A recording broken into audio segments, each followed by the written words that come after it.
महासभेच्या सुरुवातीलाच गटनेते केशव पोर्जे यांच्या नेतृत्वाखालील शिवसेना उद्धव बाळासाहेब ठाकरे गटाचे नगरसेवक घोषणाबाजी करत सभागृहात दाखल झाले. ठेकेदार धार्जिण्या प्रशासनाचा निषेध, सिंहस्थ प्राधिकरणाच्या ठेकेदारांची मनमानी थांबवा आणि निकृष्ट दर्जाच्या रस्ते कामांची चौकशी करा, अशा मागण्यांचे फलक हातात घेऊन त्यांनी आंदोलन केलं.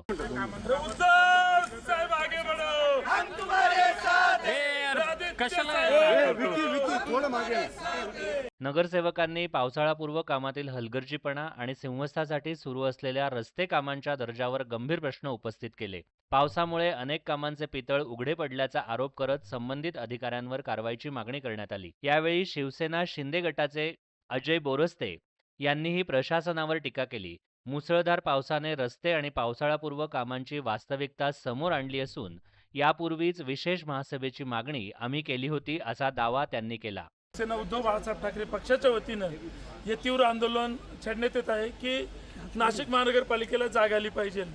एकाच पावसामध्ये आज नाशिककरांचे काय हाल झाले आपण सर्वांनी बघितलं.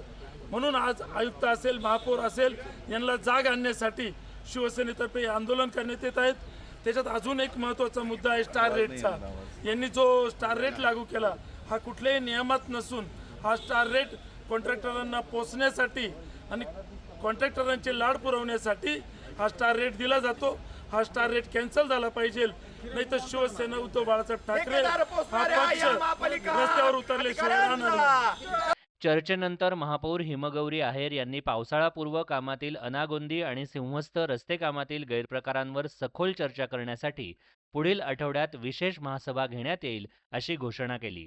यामुळे या दोन्ही महत्त्वाच्या मुद्द्यांवर प्रशासनाला आता महासभेत सविस्तर उत्तर द्यावे लागणार आहे.